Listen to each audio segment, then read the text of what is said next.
اللهم صل على محمد وعلى آل محمد وبارك وسلم. الحمد للہ رب العالمین والصلاة والسلام على سیدنا وسید الانبیاء والمرسلین وعلى آلہ واصحابہ واتباعہ اجمعین. اما بعد فاعوذ باللہ من الشیطان الرجیم. بسم اللہ الرحمن الرحیم. یا ایھا الذین آمنوا ارکعوا واسجدوا واعبدوا ربکم وافعلوا الخیر لعلکم تفلحون. صدق اللہ مولانا العظیم. ان اللہ وملائکتہ یصلون علی النبی یا ایھا الذین آمنوا صلوا علیہ وسلموا تسلیما. اللہم صل علی سیدنا ومولانا محمد وعلی آل سیدنا ومولانا محمد افضل صلواتک بعدد معلوماتک وبارک وسلم. معزز و محترم حاضرین، سامعین اور ناظرین، قرآن کریم سورۃ حج کی سیکنڈ لاسٹ آیت مبارکہ آپ کے سامنے تلاوت کی ہے، جو آیت نمبر 77 ہے. اس میں نماز کا حکم ہے، لیکن اللہ تعالیٰ نے نماز کا حکم جو ہے وہ نماز کے نام سے نہیں دیا، بلکہ رکوع اور سجود قائم کرنے کے حکم سے دیا ہے. تو آج کی ہماری جو گفتگو ہے وہ نماز کے کچھ اہم جو امور ہیں ان سے متعلق ہوگی انشاءاللہ، اور خاص طور پہ جو ہے تعدیل ارکان اور چند اور امور جماعت اور نماز کے. قرآن کریم کا حکم ہے کہ اے ایمان والو، رکوع کرو اور سجدہ کرو اور اپنے رب کی عبادت کرو اور خیر کے کام کرو تاکہ تم فلاح پا جاؤ. تو اس میں 4 حکم ہیں. رکوع کا حکم ہے، سجدے کا حکم ہے، عبادت اور پھر خیر کے سارے کام جو معروف کے کام ہیں، اچھائی کے، بہتری کے کام ہیں، وہ سارے کے سارے اس میں حکم فرمایا گیا. اس میں نماز کا حکم دیا گیا ہے، تو نماز کے حکم میں اللہ تعالیٰ نے ارکعوا واسجدوا فرمایا، رکوع کرو اور سجدہ کرو. اب ان دو کو اگر دیکھا جائے، دونوں رکن ہیں نماز کے، رکوع بھی اور سجدہ بھی. ان میں جو سجدہ ہے وہ تو الگ سے عبادت ہو سکتا ہے، کیونکہ سجدہ تلاوت بھی ہے، عبادت کے لیے بھی سجدہ ہے، دعا کے لیے بھی سجدہ ہے، کیونکہ سجدے میں دعا جو ہے وہ قبول ہوتی ہے. تو اگر کوئی صرف سجدہ کرتا ہے تو اس کی بھی اصل موجود ہے، کیونکہ صرف سجدہ یعنی جیسے تلاوت کے سجدے ہیں، واجب ہیں 14 سجدے، تو سجدہ ایک الگ سے عبادت ہے.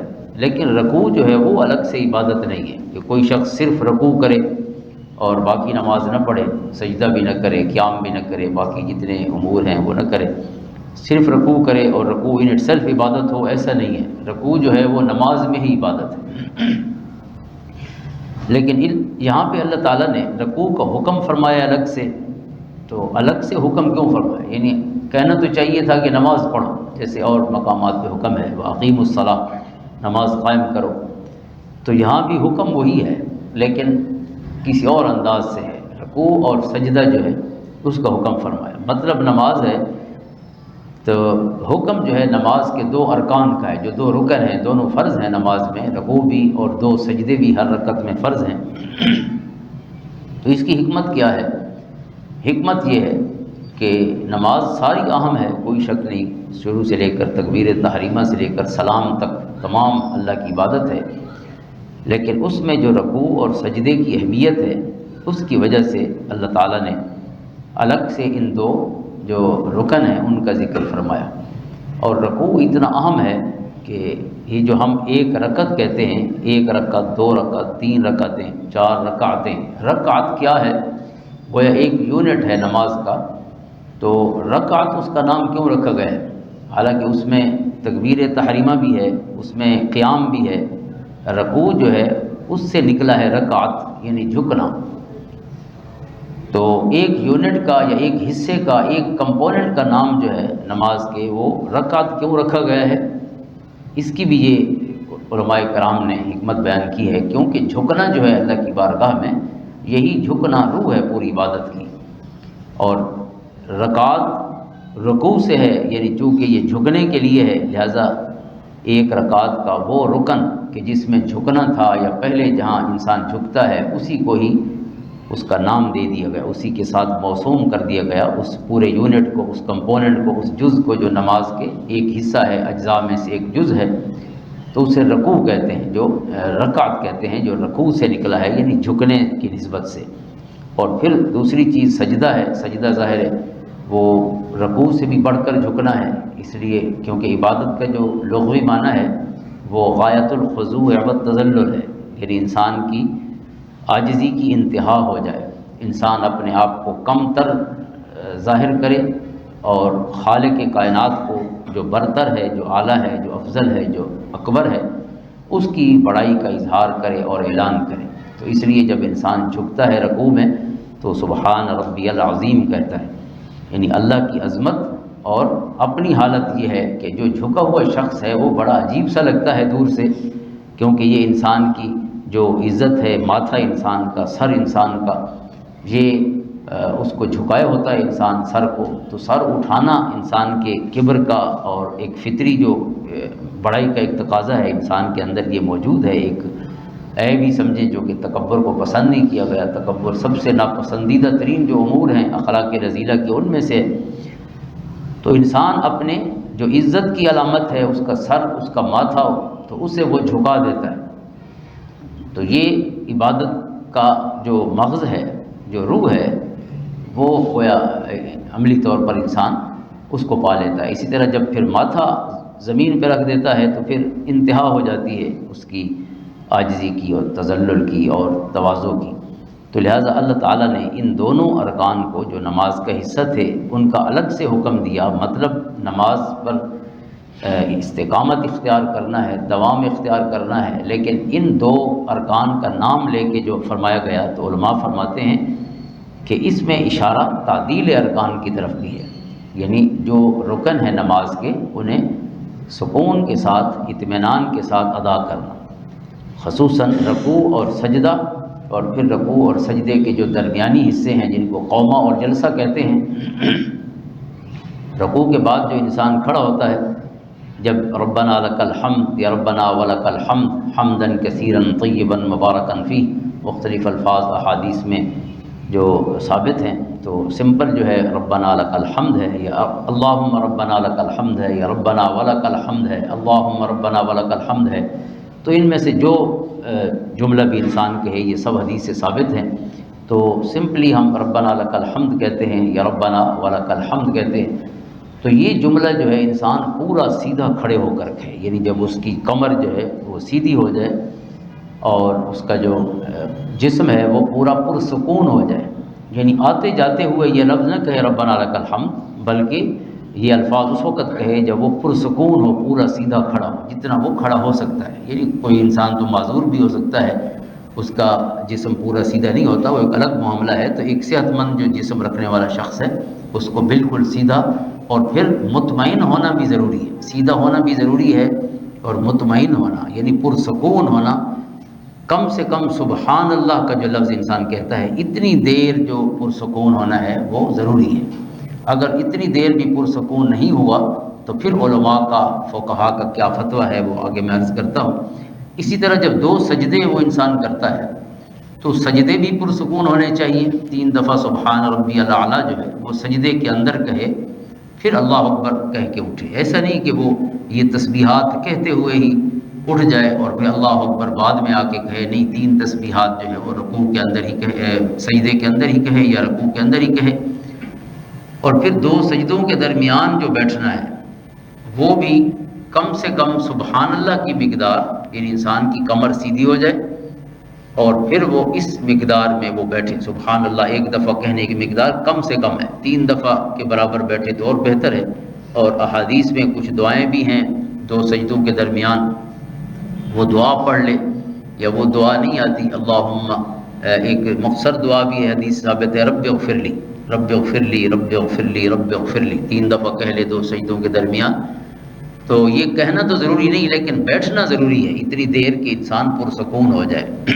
اور ویسے دعائیں جو مسنون ثابت ہیں مختلف الفاظ میں ہیں، لیکن ان سب کا مجموعہ جو ہے ملا کے وہ یہ ہیں اللہم اغفر لی وارحمنی وعافنی واہدنی واجبرنی. اس طرح مختلف الفاظ ہیں احادیث میں. تو وہ کہہ لے، کہ وہ نہیں کہتا تو پھر بھی کم سے کم سبحان اللہ کی مقدار ضرور بیٹھے.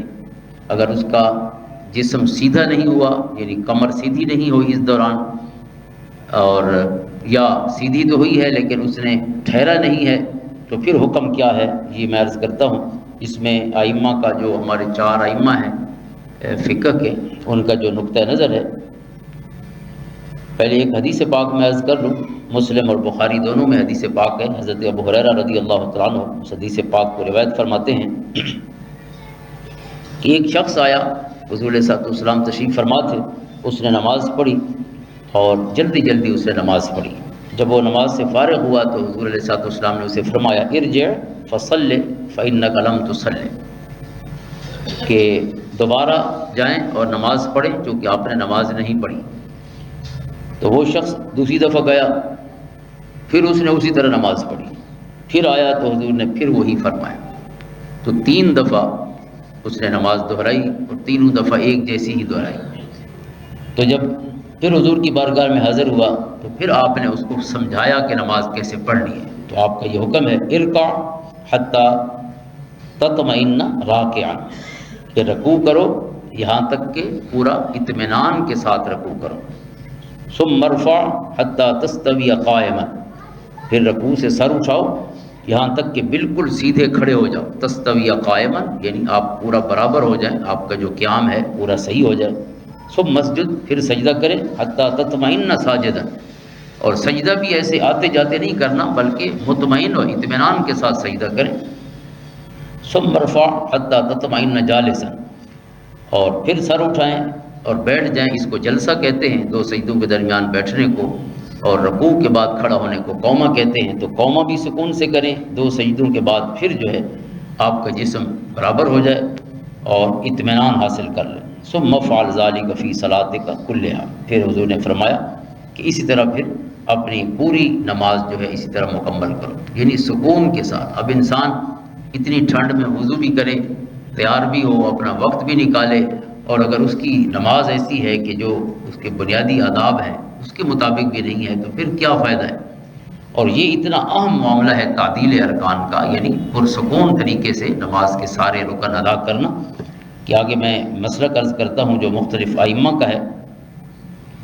اس میں جو تمام ائمہ ہیں، امام اعظم ابو حنیفہ کو چھوڑ کر باقی 3 امام، حضرت امام مالک، حضرت امام شافعی، حضرت امام احمد بن حنبل رضی اللہ تعالی عنہ، اور امام اعظم ابو حنیفہ کے 2 شاگرد ہیں جن کو صاحبین کہتے ہیں، اور ہمارے بہت سے فتاوی جو ہیں وہ ان کے قول پر ہوتے ہیں، قاضی ابو یوسف اور امام محمد رحمہ اللہ تعالیٰ. تو امام صاحب کے بھی ایک شاگرد جو قاضی ابو یوسف ہیں، جو قاضی القضات رہے بنو عباس کے دور میں. تو قاضی ابو یوسف بھی ان 3 اماموں کے ساتھ ہے، یعنی امام صاحب اپنے استاد سے ان کا موقف مختلف ہے، دیگر 3 ائمہ کی طرف ہے. وہ موقف کیا ہے؟ وہ فرماتے ہیں کہ یہ جو درمیان میں بیٹھنا ہے، سکون کرنا ہے، یہ فرض ہے.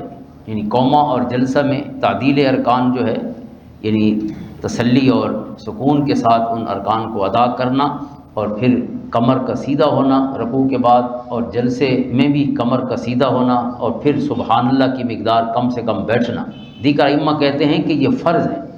فرض کا مطلب یہ ہے کہ اگر آپ نے چھوڑ دیا اور کسی وقت آپ کا پورا جسم سیدھا نہیں ہوا اور آپ سجدے میں چلے گئے، یا 2 سجدوں کے درمیان آپ آتے جاتے ہی دوسرا سجدہ کر لیتے ہیں، تو ان ائمہ کے نزدیک اور امام صاحب کے شاگرد قاضی ابو یوسف کے نزدیک نماز سرے سے ہوگی نہیں، کسی صورت دوبارہ پڑھیں گے، کیونکہ فرض رہ جائے تو نماز سجدہ صاحب سے پوری نہیں ہوتی.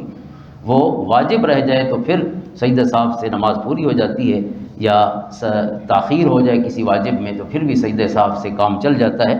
لیکن کوئی شخص مثلا 2 سجدوں میں سے ایک سجدہ کرے کسی رکعت میں، تو جب تک وہ ایک سجدہ کہیں اور جا کے جب اسے یاد آئے کر لے گا تو پھر بھی اس کی نماز ہو جائے گی. لیکن اگر وہ سجدہ سرے سے رہ گیا ہے کسی رکعت کا تو وہ سجدہ صاحب سے پورا نہیں ہوگا، دوبارہ نماز پڑھنی پڑے گی. یا نماز کے اندر یاد آیا ہے تو کسی اور رکعت کے ساتھ وہ سجدہ کر لے. اسی طرح اب یہ 3 ائمہ کا اور امام صاحب کے ایک شاگرد کا میں نے فتویٰ عرض کیا ہے صرف اس معاملے کی اہمیت سمجھنے کے لیے. اب اس میں جو سب سے آسان مذہب ہے وہ حضرت امام اعظم ابو حنیفہ رحمۃ اللہ تعالیٰ علیہ کا، اور جن کا آسان مذہب ہے وہ کیا ہے؟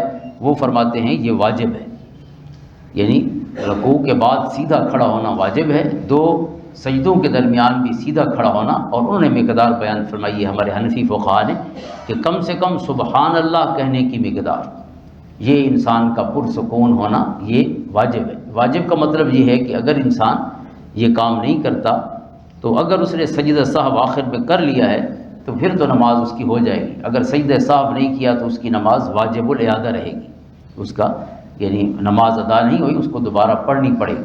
تو یہ اتنا اہم معاملہ ہے اور ہم عموماً جو ہیں اس میں بہت سستی کر جاتے ہیں، تو یہ ذہن میں رکھنا چاہیے۔ نماز بہت ہی اہم معاملہ ہے، ایک تو پڑھنا اہم ہے، اور پھر جب انسان وقت بھی نکالے اسی ٹھنڈ میں اور سردی میں وضو بھی کرے اور پھر آ بھی جائے مسجد میں اور پھر بھی آدھا کام کر کے واپس جائے، تو ظاہر ہے کوئی بھی سمجھدار شخص جو ہے اپنی ایکٹیویٹی یا جو بھی اس کی ذمہ داری ہو اس کو اس طرح ضائع ہونا کوئی بھی پسند نہیں کر سکتا۔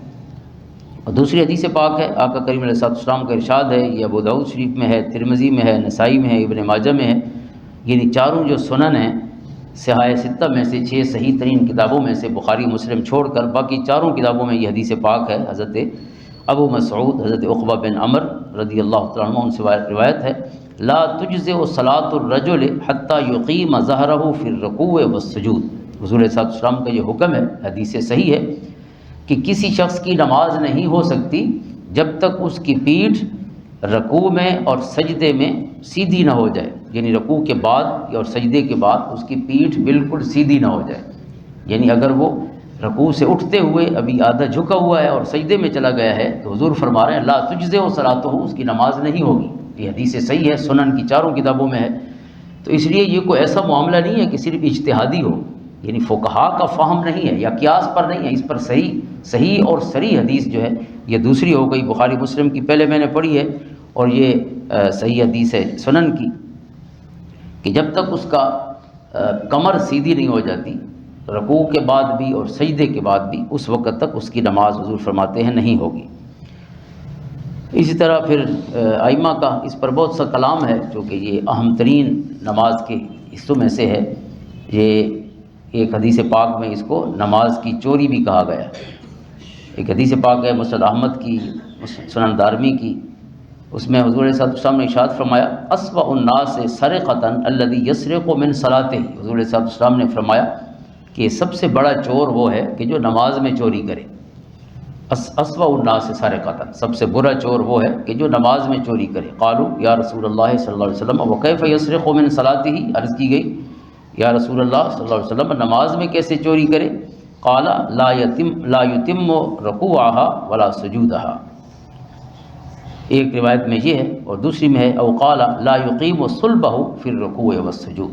حضور نے ایک حدیث میں فرمایا کہ جو اپنا رکوع مکمل نہ کرے اور اپنا سجدہ مکمل نہ کرے، یعنی جلدی میں رکوع اور سجدہ کرے اور اس کے آداب کا خیال نہ رکھے، اور دوسری روایت میں ہے لا یقیم صلبہ فی الرکوع والسجود، کہ جو رکوع اور سجدے کے بعد جو ہے اپنی پیٹھ کو سیدھا نہ کرے۔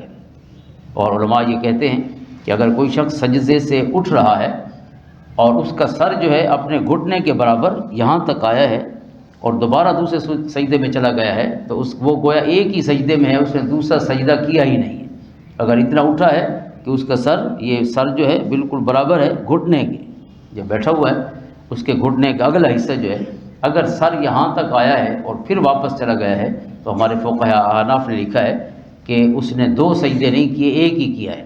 تو اب مطلب یہ ہے کہ اگر اس نے ایک سجدہ یہ جو ایک کیا ایک رکعت میں، یہ فرض رہ گیا اس کا، اگر فرض رہ گیا ہے تو پھر اس کی نماز ہوگی نہیں۔ اگر یہ فرض کسی اور جگہ جا کے اس کو خیال آ گیا ہے ایک سجدہ کر لیتا ہے تو پھر تو مکمل ہوگی، ورنہ جب ایک پورا سجدہ رہ جائے تو پھر کیسے نماز ہوگی؟ کیونکہ اگر کوئی بھی میں نے عرض کیا ہے فرض رہ جائے تو فرض کی تلافی کسی صورت میں نہیں ہو سکتی جب تک اس فرض کو ادا نہ کیا جائے۔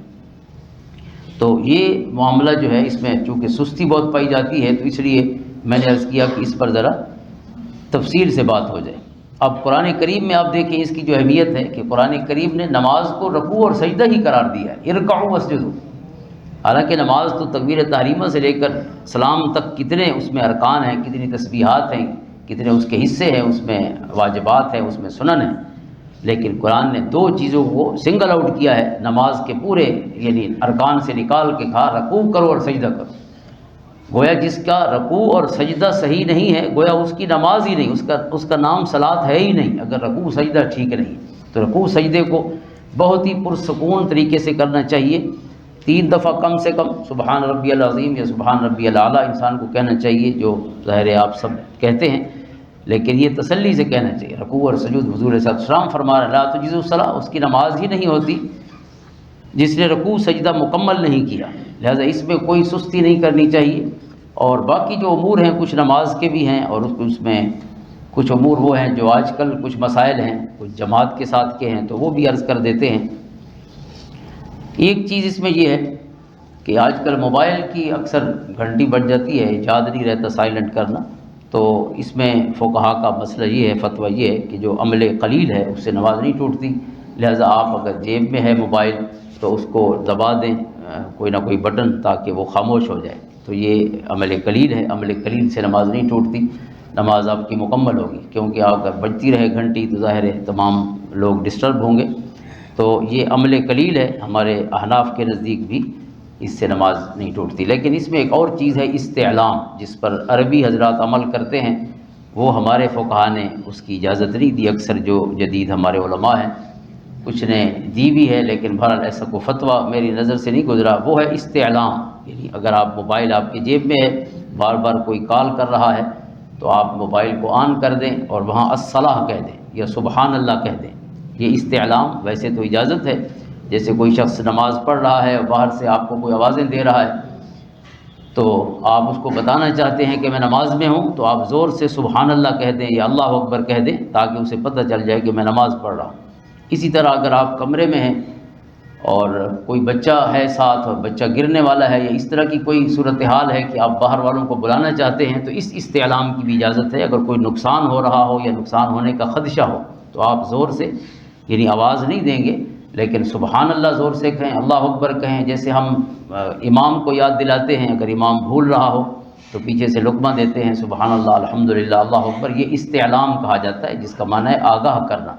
تو یہ آگاہ کرنا جو ہے ویسے تو اجازت ہے، لیکن موبائل پر جو ہے ہمارے حنفیوں نے اجازت نہیں دی، لیکن باقی بہرحال جو اس وقت جدید علماء ہیں سعودی علماء نے بھی اس کو اجازت دی ہوئی ہے کہ آپ موبائل کو آن کر کے، لیکن 2 ہاتھ استعمال نہ کریں، ایک ہاتھ سے اگر آپ کا موبائل آن ہو جائے تو الصلاۃ کہہ دیں زور سے یا سبحان اللہ کہہ دیں تاکہ پیچھے والا سمجھ جائے جو آپ کو کال کر رہا ہے کہ آپ نماز میں ہیں۔ تو استعلام جیسے تو ہمارے ہاں ہمارے علماء کہتے ہیں کہ یہ عمل کثیر ہو جائے گا، چونکہ پہلے موبائل آن بھی کریں گے پھر آواز بھی نکالیں گے، تو بہرحال اس پر اختلاف ہے۔ دوسری چیز جو ہے وہ نماز کے ساتھ ملنا ہے، یعنی ہمارے اکثر لوگ اس میں غلطی کر جاتے ہیں کہ نماز میں جب شریک ہوتے ہیں، اکثر جیسے آپ امام کے ساتھ کب تک شامل ہو سکتے ہیں، جب امام مثلا سلام پھیر رہا ہے آپ اس وقت پہنچے ہیں، تو اگر السلام کے لفظ تک آپ نماز میں شامل ہو گئے اللہ اکبر کہہ کے تو پھر تو آپ نماز کے ساتھ شریک ہیں، لیکن اگر آپ علیکم اس نے کہہ دیا السلام علیکم ورحمۃ اللہ سلام پھیر رہا ہے تو علیکم تک پہنچ گئے ہیں تو پھر آپ اس کے ساتھ شامل نہیں ہوئے، آپ اپنی الگ سے نماز پڑھیں، لیکن السلام کا لفظ ادا ہونے تک آپ نماز میں شریک ہو سکتے ہیں۔ اور اس میں پھر مسئلہ یہ ہے کہ اگر آپ نماز میں شریک ہو جائیں تو پھر تشہد پڑھنا آپ پر واجب ہے، کہ جو تشہد ہے قاعدہ، چونکہ آپ امام کی مطابقت میں آ گئے ہیں، اب صرف اللہ اکبر کہہ کے پھر کھڑے نہیں ہو سکتے، اٹھ نہیں سکتے آپ، بلکہ آپ تشہد پورا پڑھیں گے، التحیات للہ والصلوات والطیبات عبدہ ورسولہ تک، یہ مکمل عبارت آپ پڑھیں گے اور اس کے بعد آپ اٹھیں گے۔ تو اس لیے اگر شریک ہو گئے ہیں امام کے ساتھ، جب بھی شریک ہوئے ہیں تشہد پڑھنا آپ پر واجب ہو گیا، اگر آپ نے تشہد نہیں پڑھا تو آپ کا ایک واجب رہ گیا، تو اس لیے یہ معاملہ بھی ایسا ہے کہ جس کا بہت خیال رکھنا چاہیے۔